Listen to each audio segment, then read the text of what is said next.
Welcome into the Ticket Punchers here on 96 Big X Sports Radio. Joined by my host Curtis Phillips as we take you guys up till 6 o'clock here, per usual, Tuesday, Wednesday, and Friday on the Big X. Excited to be chatting. I don't know how well you guys can hear me at the moment. I am at Salsaritas. We've been out here all day. I've got the portable mic set up here. We've got the virtual set up as well, not using the comm rack. So hopefully everything's good to go there with our connection. Curtis Phillips joining me as well here, my co-host on the Ticket Punchers. Curtis, how are you today, sir? Going good, Roman. And yes, we can hear you well, but I'm doing all right on this fine Wednesday. Nice. It's Wednesday. It's a beautiful day. We've got more NBA action tonight. 1 seed and 8 seeds getting at it again on the two conferences. We're going to recap some of our plays from last night, look into some of the games that we had in action last night, and really just do a little bit of talk on some NBA action and how we feel like these series are starting to line up. Of course, at the very start of my show out here at Salsaritas, I've got a train, and I can't hear anything. You guys can probably hear the train in the background right now. We're hoping that we can get this to pass on by here sooner than later. But, Curtis, we had some upsets last night in the NBA. The underdogs have been covering, man, and I don't know what's gone into this, but a lot of NBA talk people kind of went into this playoff thinking that it was going to be one-sided for the teams that were higher seeded, that we weren't going to get a lot of good games in those 1 seed, 2 seed matchups. I feel like outside of game 1 in the Thunder Sun series, every single series so far has given you at least one good game. And that's exactly what you want in the first round of the playoffs. I think it's critical to have good back and forth games and back and forth series early if you want to have those numbers, those TV numbers and those viewership numbers for the finals, right? It also is just exciting basketball. But, Curtis, let's look into last night's outcomes before we recap our plays from last night. 76ers defeat the Celtics. They cover by obviously winning. 14.5 was too many points for a team that as desperate as the 76ers, not looking to go down 0-2 against a Celtics team that has all of the pieces they need to go and win that series if they do get a 2-0 lead. VJ Edgecombe was on his A game in this one. Defensively, rebounding the basketball. Tyrese Maxey picking his spots very, very methodically in this game. He hit 5 3-pointers. And there was a certain point in that third quarter, Philly, where the Celtics had Keita in drop coverage while the 76ers were running the high pick and roll over and over and over. And Tyrese Maxey quite literally just lit them up and took what the defense gave. You know you're going to see some more adjustments from Joe Mazzulla in game 2, but I was surprised at just how bad the Celtics defended those two guards in VJ and Tyrese in that game to even that series up 1-1.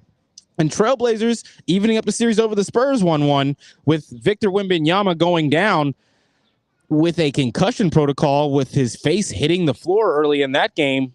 Curtis, Lakers the only team out there handling business. It seems like we're probably going to see the Thunder handle business tonight, but some exciting first round playoff matchups already on our hands. Yes, definitely to your point, some exciting games. What we've been wanting all season in the NBA.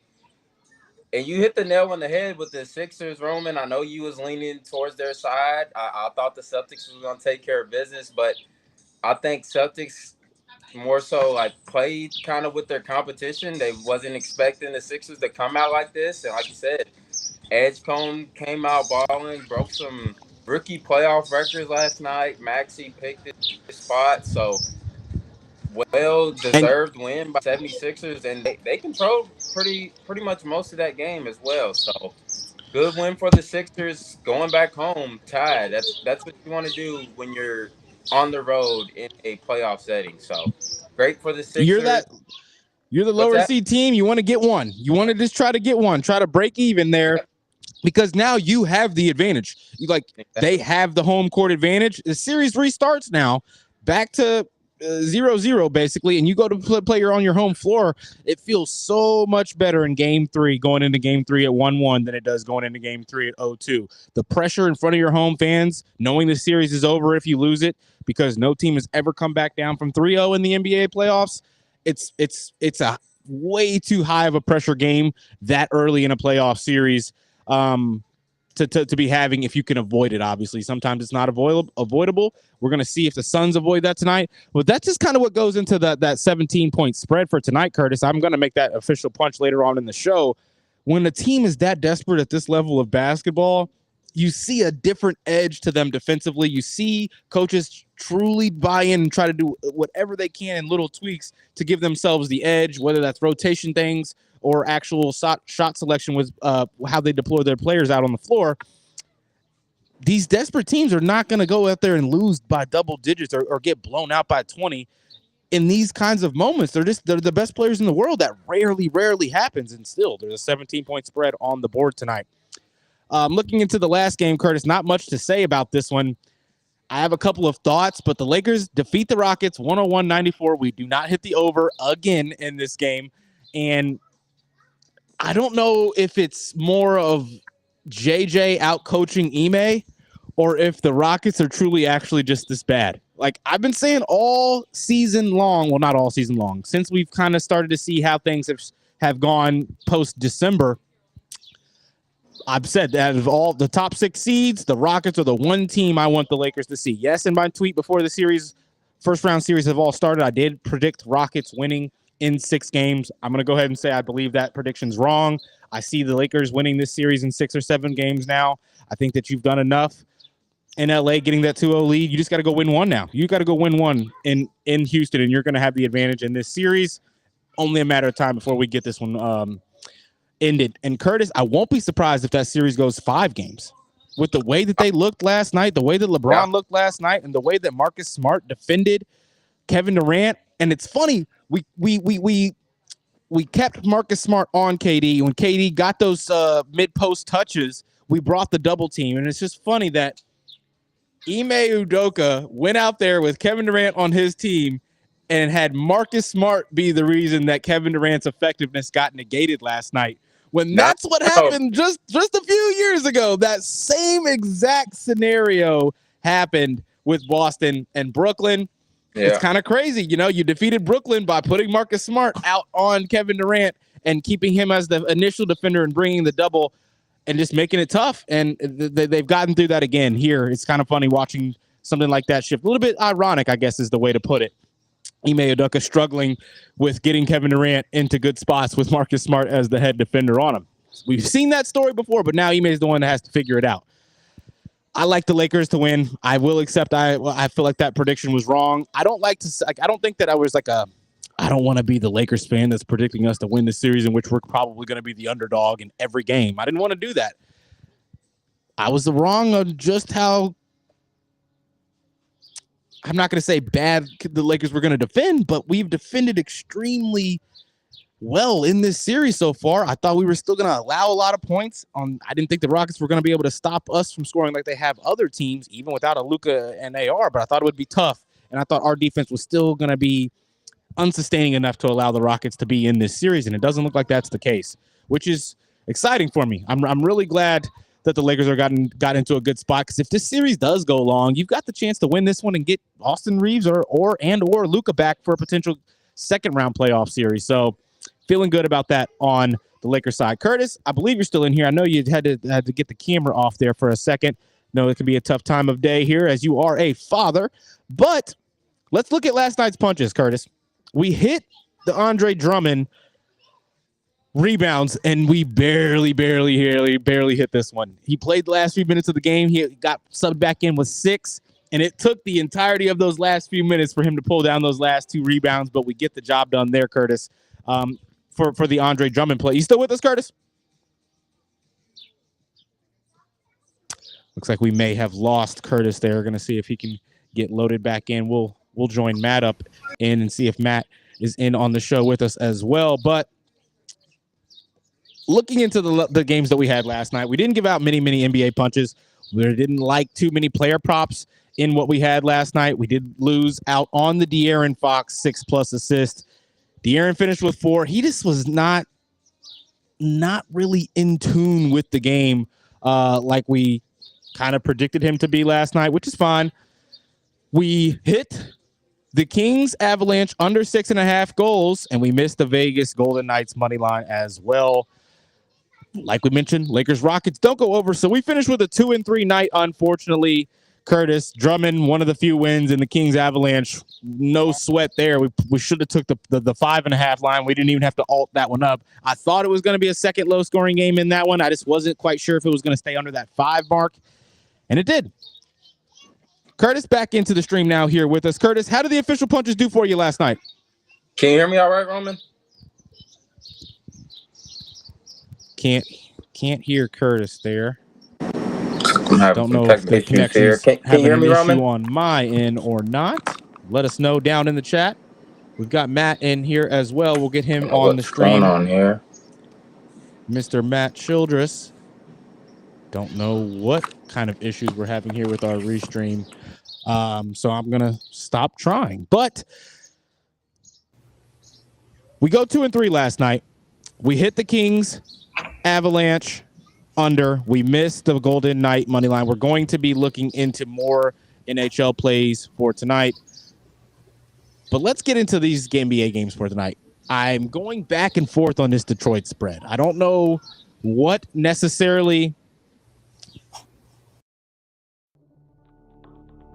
this 17, but I think the Pistons know how big of a game this is. I don't see them losing this game. I know they had some issues defensively in the first matchup, not really switching with the intensity that they needed to, allowing the Magic to kind of exploit mismatches. Matt, you said in the Running with Roman show, you have the Pistons winning for sure, but you do feel as if the Magic can cover. And we'll try to get Curtis turned on there for the stream if we can. But Matt, how are you feeling about the Magic covering tonight? Yeah, I feel pretty good about the Magic in this game. I know that towards the end of the season, in the last couple of games, Paolo Banchero looked like an absolute liability out there to that team, offensively and defensively. But he's kind of come to life in the past couple of games and, kind of revitalized himself. I kind of felt like the Magic were going to be out of this series at the very beginning. Had a lot of team roster issues and seemed like the team wasn't really bought into the coach or anything. And it just seems like they've found something against this Pistons team right now. I think that the Pistons team is overwhelmingly better. I think that, Cade Cunningham is going to get his team bought in. I think they do win this game, but I mean, it seems like they're coming alive in the playoffs. So it wouldn't surprise me if the Magic, find some late rally here and cover the spread.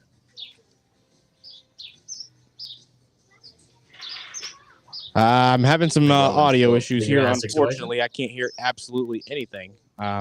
Hopefully you can still hear me, Matt. I don't know what our software is doing here. Probably should have tried to just use the Comrex, but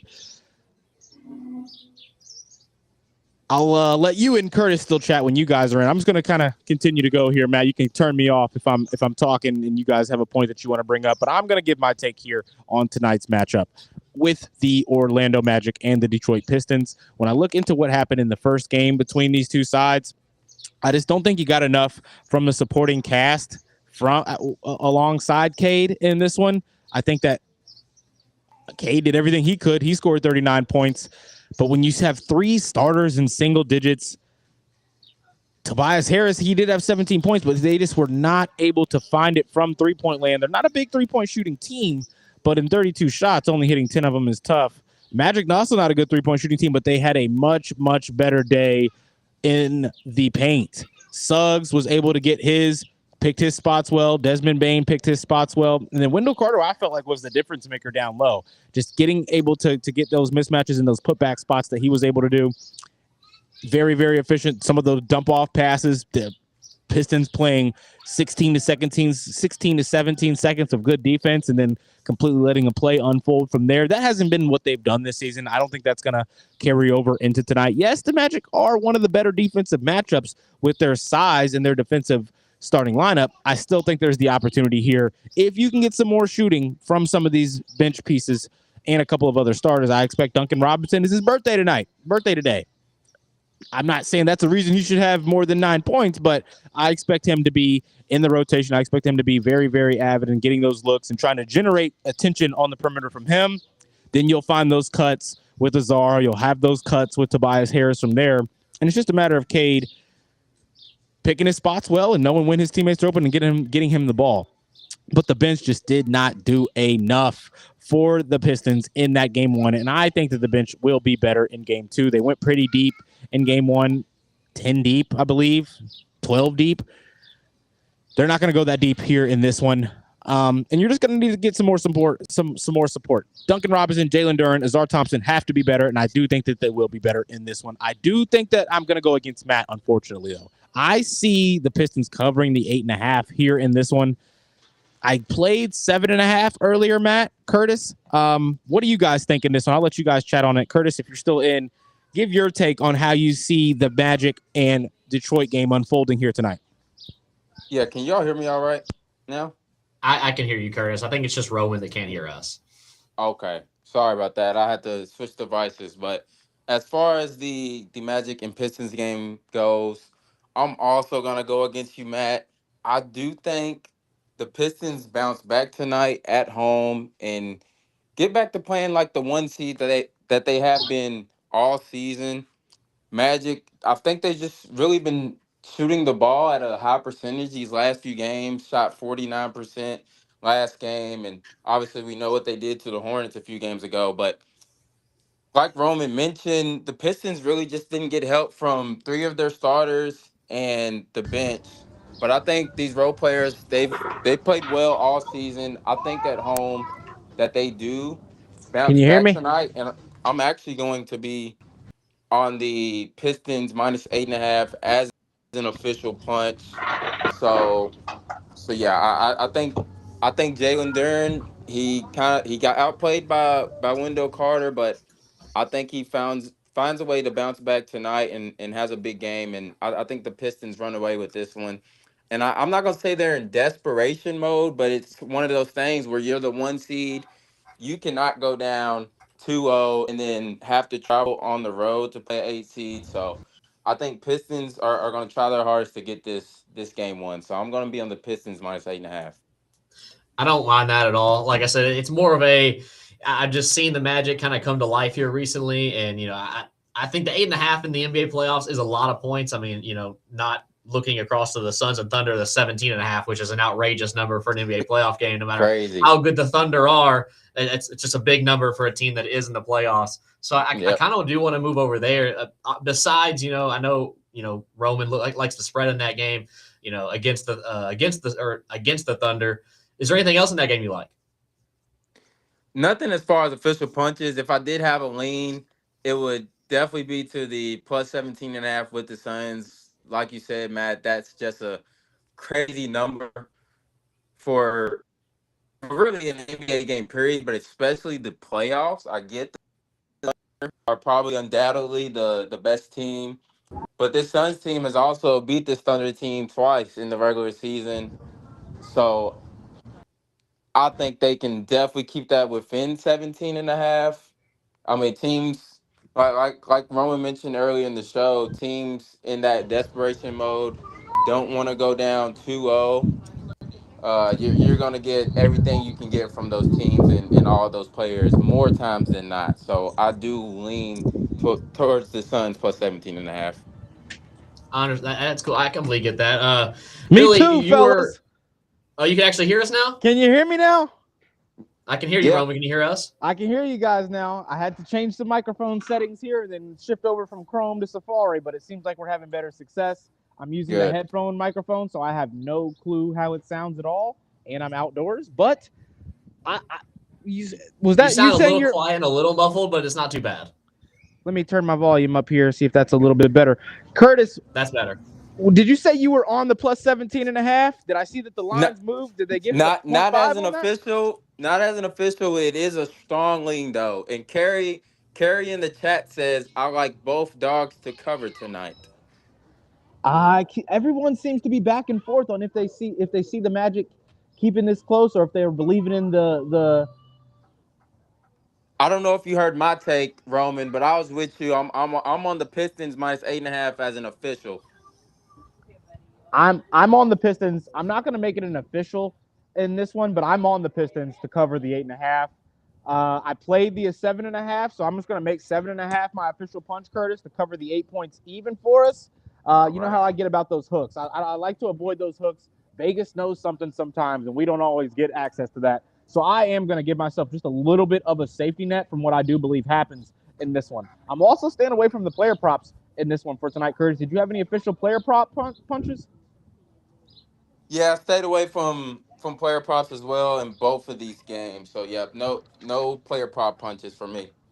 I've got a few punches in tonight's game, Curtis. So for my first official, we're going to play the plus 17.5.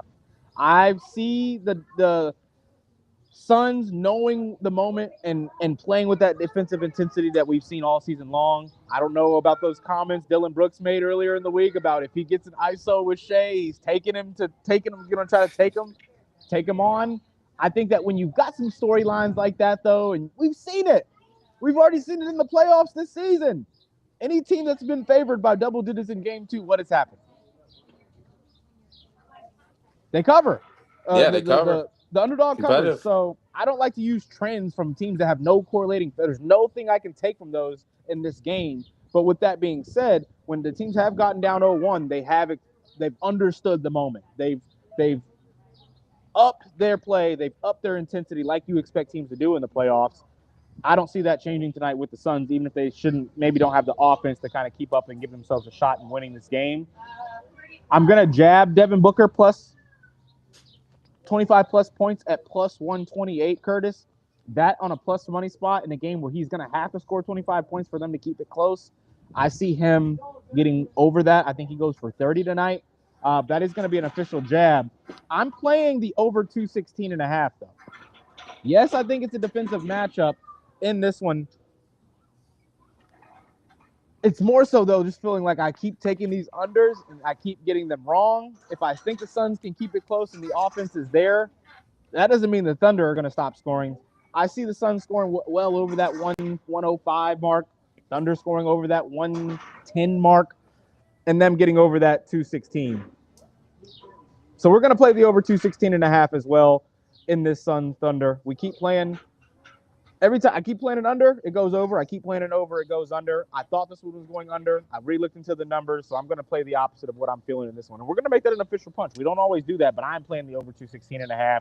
We are going to be taking the jab with Devin Booker, but we're not going to throw that out there for the record for you guys, Curtis. And that's the only 2 games in the NBA tonight. Not much time before we get out of here. Curtis, 1 more minute.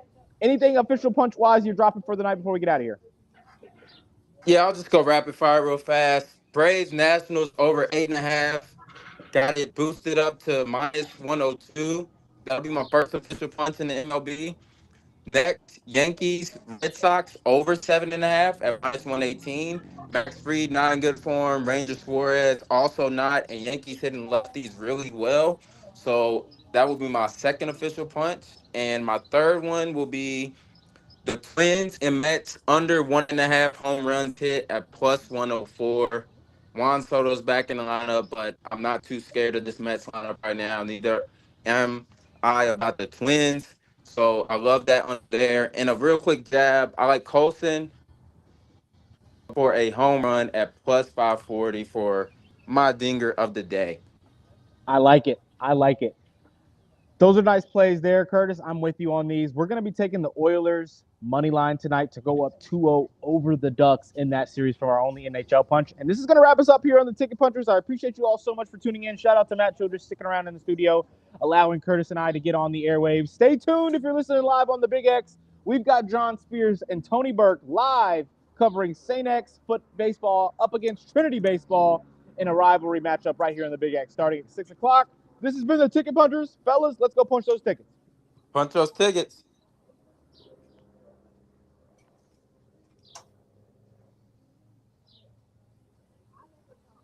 We off radio, Matt?